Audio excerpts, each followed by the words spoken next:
Hi, this is Alan from Alpus Group, and I'm going to talk to you today about current and prospective deals.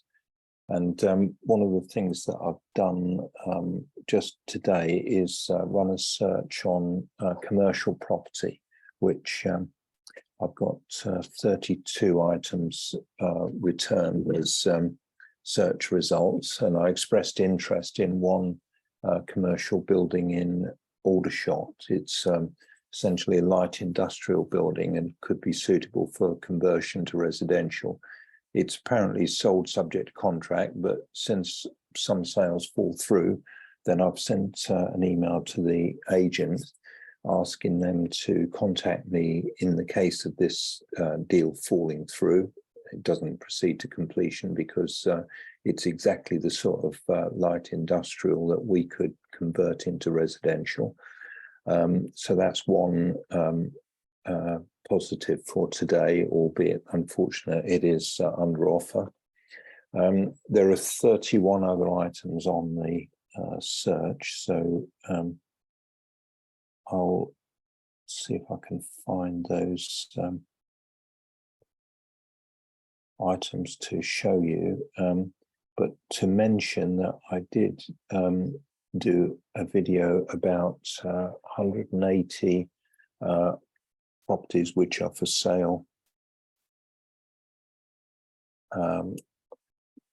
They're distressed properties throughout the UK, and more than 180 properties which are below market value for various reasons. These could be Japanese knotweed or short leases, fire damage, water damage, repossessions, low EPC, Japanese knotweed infestation. So all of these things means they're problem properties. They're unlikely to be able to be mortgaged, and therefore they're opportunities for a refurbishment or a flip of a project like that.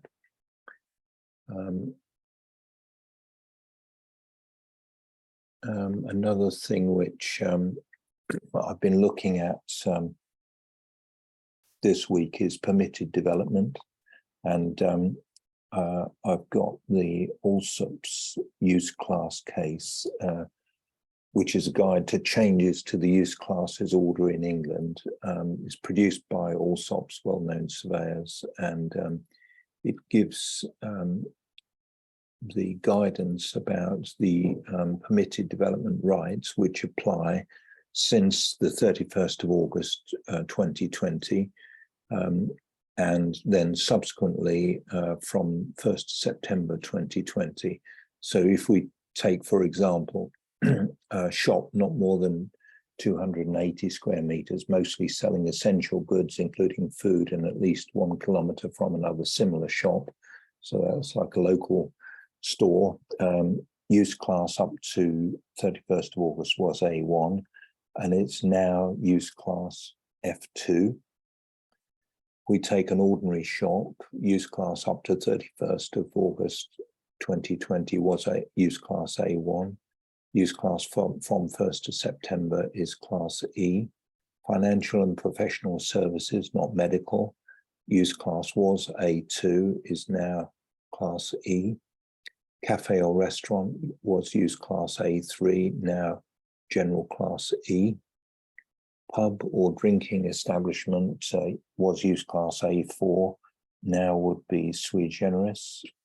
Takeaway use class was A5 up to 31st of August 2020, now sui generis. Office, other than use within class A2, B1A up to 31st of August 2020, use class from 1st of September is use class E, and research and development of products or processes was use class B1B up to 31st August 2020. From 1st September, use class E. For any industrial process which can come out of it, can be carried out in any residential area without causing detriment to the amenity of the area, was use class B1C up to the 31st of August 2020, now use class E. Industrial was use class B2, still use class B2. Storage and distribution was use class B8, still use class B8. Hotels, boarding and guest houses continues to be C1 use class. Residential institutions C2. Secure residential institutions class C2A continues. Dwelling houses continues as C3. House of multiple occupation continues as C4.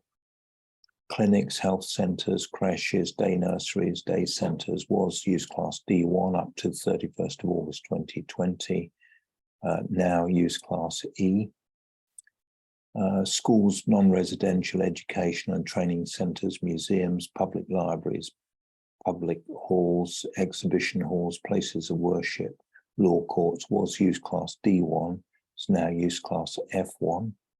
Cinemas, concert halls, bingo halls and dance halls was use class D2, now sui generis.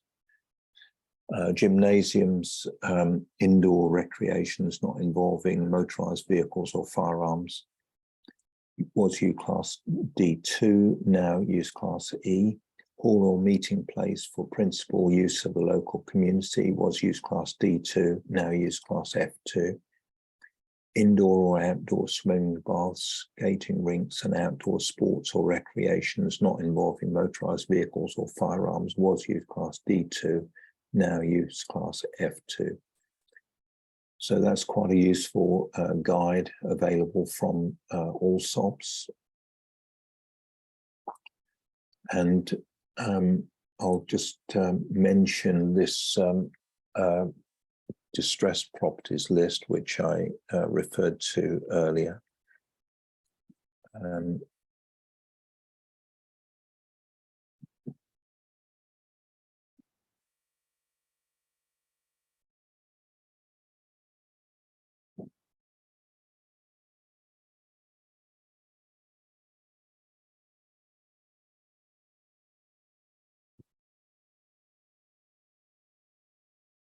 This is the latest list. We review these regularly, but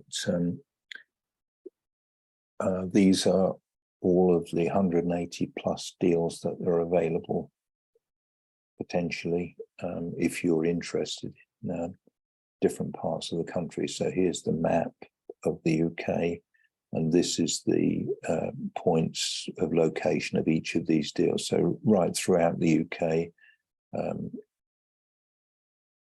And then what I've done is I've actually reviewed these on video, which I posted on our YouTube channel. I think it was posted on Alpus Property Development. Got two YouTube channels, Alpus Group and Alpus Property Development. And this was posted on Alpus Property Development. So you can see that the prices of these houses start very low. So this is a 3-bedroom terraced house for sale in northeast Lincolnshire for £10,000. It's in poor condition. So as you can imagine, there's a lot of work to do on that one. 1-bedroom flat for sale in Inverclyde in Scotland, £12,000 for a quick sale. 2-bedroom end of terraced house for sale in Bradford, £15,000 in poor condition. 2-bedroom terraced house for sale in Fenland, east of England, £25,000. That's in poor condition. 3-bedroom terraced house for sale in Sandwell in the West Midlands, £29,000. It's got a low EPC. 2-bedroom end of terraced house for sale in St Helens in the northwest, £30,000. It's in poor condition. And then we go up to still inexpensive houses. There's one in County Durham here, £45,000. That's a repossession. One in Mid Suffolk, East Anglia, £50,000 in poor condition. One in Stockton-on-Tees, £54,000 repossession. One in County Durham in the northeast, £55,000 to a cash buyer. 3-bedroom house for sale in Allerdale in the northwest, £60,000 to a cash buyer. Another one in Rossendale in the northwest, £65,000, poor condition. 3-bedroom terraced house in Swansea in Wales, £65,000. That's Japanese, not weed infected, so it's not mortgageable, but it is treatable. 1-bedroom apartment for sale in Bolton in the northwest, £75,000. That's on a short lease, so that won't be mortgageable. 2-bedroom terraced house for sale in Bury in the northwest, £80,000. It's in poor condition. 2-bedroom detached bungalow in South Hams in the southwest, £85,000. It's in poor condition. 3-bedroom end of terraced house in Neath, Port Talbot, Wales, £90,000. Japanese, not weed infected. 3-bedroom flat for sale in Bristol, £90,000. It's got a short lease. 2-bedroom maisonette for sale in Walsall in the West Midlands, £92,500, short lease. 2-bedroom park home, South Derbyshire, £95,000. 3-bedroom bungalow for sale on the Isle of Wight, £99,500. 1-bedroom flat for sale in Stockport in the northwest, £99,995. 3-bedroom terraced house for sale in Coventry, £100,000. 2-bedroom apartment for sale in Ipswich, £100,000. So there are some more expensive houses, but you can see there's quite a few houses under 100,000, and then just scrolling down the list, there are a lot just over 120,000 as well. And then I think the very last one on this list is a potential development site, which was a repossession. Here we are, 19-bedroom house for sale in Wolverton, Broadland in the east of England, £25 million.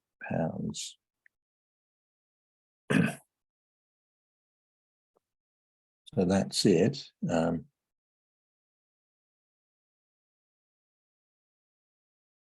Award-winning restored stately home, 458 acres, 7 additional properties. A lot of details here. Parkland, lake, no footpaths, outbuildings, walled gardens, complete privacy and seclusion. So Wolverton Hall is an extremely fine Grade 1 listed stately home, which was built between 1727 and 1741, designed by Thomas Ripley for Horatio Walpole, Earl of Orford. Wolverton is one of 4 Whig powerhouses of Norfolk, the others being Houghton Hall, Holcombe Hall and Raynham Hall. Other important Norfolk houses include the Blickling and Felbrigg estates owned by National Trust and Sandringham, one of Her Majesty the King's royal residences. The Walpoles were one of the most powerful aristocratic families in England, and Horatio Walpole was the brother of Sir Robert Walpole, Britain's first Prime Minister, who built Houghton Hall simultaneously with Wolverton. Horatio Walpole had a successful political career himself, and he entered Parliament in 1702, remaining a member for 54 years. He was Britain's ambassador and was influential in maintaining friendly relations with France, and had a particularly fruitful relationship with Cardinal Fleury, First Minister to Louis XV. He married Mary Magdalene Lombard in 1720, with whom he had 8 children. The second Lord Walpole was godfather to Horatio Nelson, one of Norfolk and England's most famous sons, and widely regarded as one of the greatest naval commanders in history. Nelson was a regular visitor to Wolverton Hall, and the bedroom in which he regularly stayed is named after him. In about 1828, George Repton, son of Humphrey, was commissioned to add a wing to the house known as the East Wing, along with a spectacular terrace and balcony along the garden front, with open arcading and open staircases. This balcony is larger than Buckingham Palace's and provides a sensational view over the garden, park and lake to the south. The estate and house remained in the Walpole family until 2016, when the current owners bought it privately after a 30-year period when it was unoccupied. And therefore, this is the first time that Wolverton has come to the open market in its history. The current owners The design partnership, Peter Shepherd and Keith Day, have sensitively restored the hall and estate, resulting in winning both the 2022 Georgian Award and Historic Houses Association Award for restoration. Horatio Walpole, first Lord Walpole of Wolverton, acquired the manor house and the estate at Wolverton in 1722, which he decided to renovate. Horatio's plans for the estate were jeopardized in 1724 when a fire swept the house, destroying the structure. The architect to the king, Thomas Ripley, was engaged to advise Walpole on the rebuild required. Responsibility for the design and construction of the new hall was given to Thomas Ripley. So as you can see, this is a very historic building, a very historic estate. There's a lot more information here about the building and about the history of it, the origins of the materials. The roof is constructed of Welsh slate. More about the history of the building. Fire broke out in 1952. Serious fire gutted part of the building. 1989, the hall and estate were inherited by the son, the 8th to the 10th Baron Walpole, and in 2016, the estate was bought privately by Peter Shepherd and Keith Day. The interior designs for the hall are spectacular, especially the 8 grand double height state rooms, which comprise the piano nobile. Marble Hall was originally the entrance hall before Repton's removal of the Baroque staircase to the entrance in 1828. It is an impressive but understated hall, similar to the ones at Houghton and Raynham Hall. Sounds a fantastic building. I'd love to see it. Anyway, if you're watching this and you happen to have in the region of 25 million and you are interested in purchasing a country estate with a restored stately home, then this could be a suitable property for you. North Norfolk coast is nearby, offers first-class recreational opportunities, including sailing and golf, along with bird watching and walking, combined with some superb restaurants and pubs, including Michelin-starred Morstan Hall, along with many others. Burnham Market, Blakeney, Clay and Brancaster, all within easy reach and have genuine charm and interest. So this is Wolverton, North Norfolk, gives the council house banding.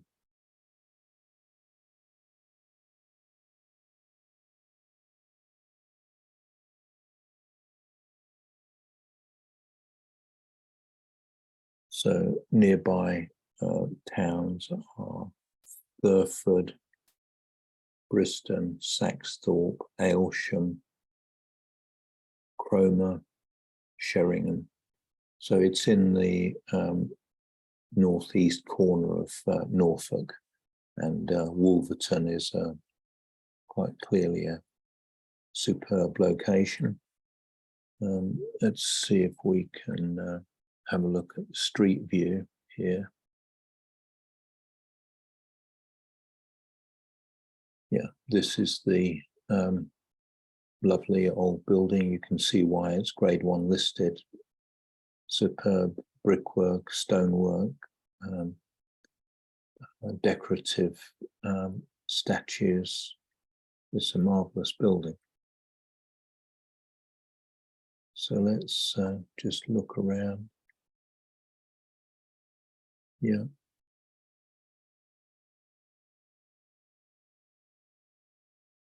You can see the gardens extending into the distance. What a fantastic building this is. If there are international investors who are interested in such a property, we can secure it for you. We can carry out any subsequent work that you may want carried out, and we can act as your agents for acquiring and working on the property, developing it should you wish to. This may be something that could be purchased and then parcels of land sold off along with some of the other properties. I have an investigation about some of the other properties on the estate, and it may be possible to parcel these up, sell them off, and in fact recover a large proportion of the purchase price of approximately 25 million by subdividing and selling off parts of the 450-acre estate. It really is a superb estate, superb buildings, and I'll do some more investigation about this one. But there isn't only this, there are lots of properties around at the moment. There are two sites that I'm aware of in Surrey. One of them is about 6-7 acre site, suitable for and has planning permission for erection of a single detached 10,000 square foot building. So this could be a bespoke residence for anyone who's interested in living in the Surrey countryside, lovely area, woodland and fields around the area, but in very easy travelling distance to Heathrow, to Farnborough for private aircraft, to Gatwick, and also to the M25 for any travel within the UK, and easy travel on the train from Wolverton Station into London. There's another site that I'm aware of, 20-acre site in St George's Hill in Surrey. It doesn't have planning permission, but because it had a building on there, on that site, 2 buildings, then it's quite possible that the local authority could consider granting planning permission for that site. So there are lots of opportunities at the moment, and if you're watching this recording about the Alpus Deal Clinic, then if you let us know what your requirements are, we can acquire property on your behalf, and we can help you to develop it and improve the value of it, and essentially enhance your investment, get a great return on your investment, and transform the property value at essentially a very efficient way of improving property, because we secure everything under one umbrella. We will procure the designers and the contractors under one umbrella, so that you have full accountability and full transparency of all the works that are being carried out, and you're able to verify the value that's being added to your investment. So I'm going to call it a day on this deal clinic for Friday the 23rd of June, and we will have another deal clinic next Friday. That will be the 30th of June at 9 AM, and we'll go through some other deals. I have got another platform that I regularly use, which is sourcing investments, and I went through in a video which is also on our channel, on our YouTube channel, several of the deals. There are hundreds of deals on that platform as well, and I reviewed some of them a couple of days ago and posted that on the YouTube channel. So there are literally hundreds of deals available at the moment, and if you want our help to secure these deals and also to transform the value of those properties, then we can act as your agents and your partners to joint venture and carry these things out, or we can act as your agents on your behalf if you prefer to acquire the properties yourselves.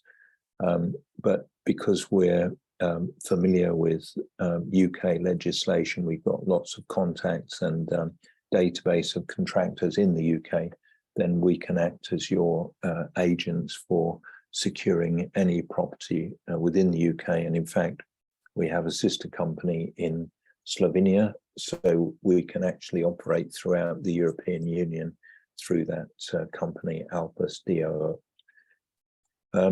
That's all for this week's deal clinic. There are a lot of opportunities, distressed properties that are available.